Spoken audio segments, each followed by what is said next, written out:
Starting to play your chosen MMO game is exciting, but when you finally start, your excitement can quickly turn into frustration. Guides are limited, but the mechanics are robust. So that's why I'm here. I would like to share my vast experience in Cabal Mobile to help you in creating your own monster.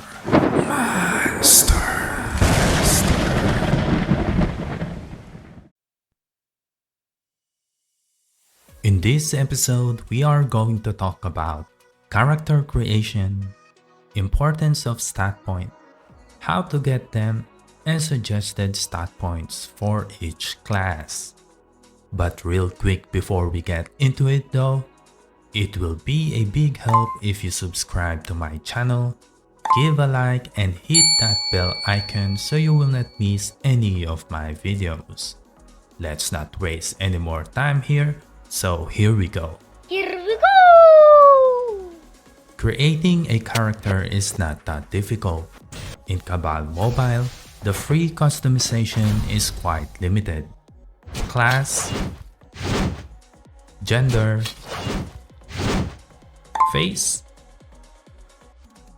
hair type, hair color,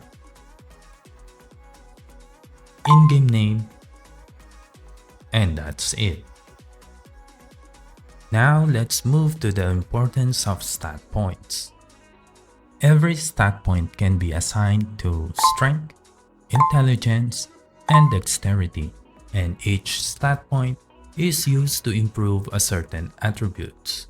For example, in Force Archer class, if we put stat points on intelligence, it will improve the following attributes: magic attack, resist critical rate, resist critical damage, resist skill amp, resist knockback, and resist stun. This may look insignificant, but this will play a vital role in developing your character into a monster.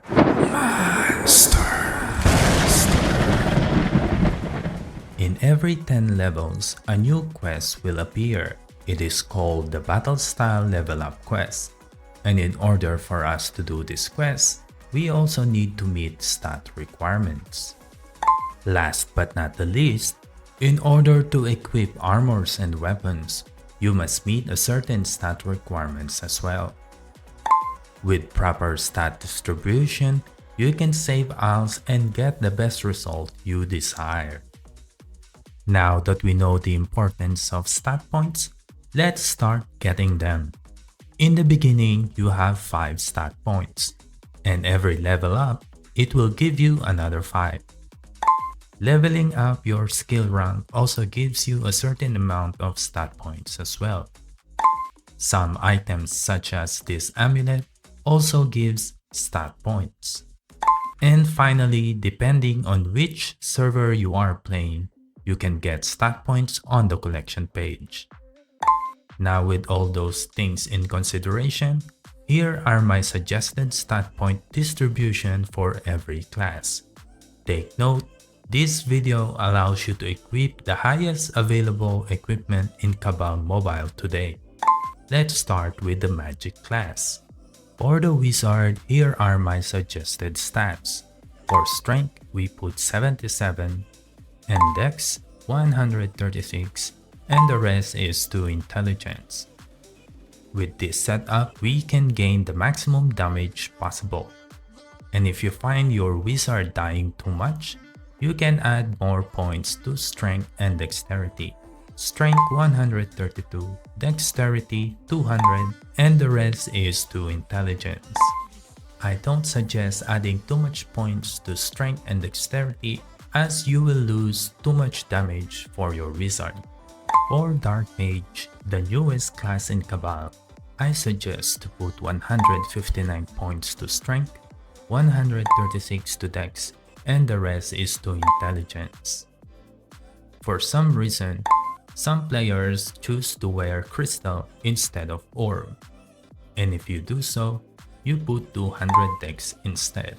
Adding more Dex also improves your survivability. Although I do not recommend using crystals to dark mage, it is also a good choice if you don't have enough money to buy orbs. Next is Force Gunner. For Force Gunner, we put 146 points for strength, 200 points for dex, and the rest is to intelligence. In this setup, Force Gunner can wear crystals and orbs. Next on our list is Force Archer. For Force Archer, we put 154 points for strength, 309 for dexterity, and max number to intelligence. With this setup, Force Archer can wear crystals and orbs as well.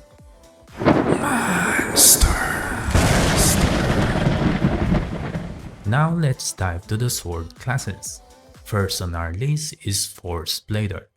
Depending on the attributes you are maxing out, you will be either Strength type Force Blader or Dexterity type Force Blader. For the Strength type, we put 309 to Intelligence and 232 to Dexterity, and the rest, of course, is to Strength.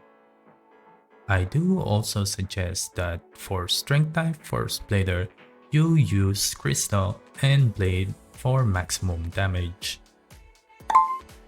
For Dex type Force Blader, we put 309 points to both Strength and Intelligence, and of course the rest to Dexterity.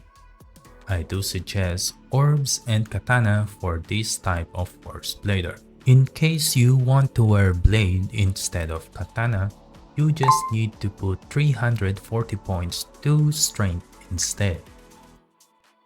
For Force Shielder, I do suggest to use Crystal and Blade for your weapons. Put 309 to Intelligence, 200 points to Dex, and the rest is to Strength. Just in case you want to use Orb and Katana, which I don't really recommend, you put 272 points to Dex, 309 to Intelligence, and maximum number of points to Strength. For Blader, we also have two subcategories, Dex type Blader and Strength type Blader. For Dexterity type Blader, we put 386 points to Strength, 77 to Intelligence, put all the rest to Dexterity. For Strength type Blader, we put 386 points to Dex, 77 to Intelligence, and maximum points to Strength. Both of these subcategories can use either Blade or Katana. Next on our list is Gladiator. For Gladiator, we put 334 points to Dex, 97 to Intelligence, and the rest is to Strength. And last but not the least is Warrior class. For Warrior, we have two different setups depending on what type of weapon you are using. For Greatsword Warrior, we put 154 Dex, 77 Intelligence, and the rest to Strength. And if you are using Daikatana for your Warrior, we need to put 204 points for Dexterity, 77 to Intelligence, and the rest is Strength. If you find this video helpful, please consider subscribing to my channel, like the video, and hit the bell icon for more videos. Thank you for watching, and I'll see you on the next episode.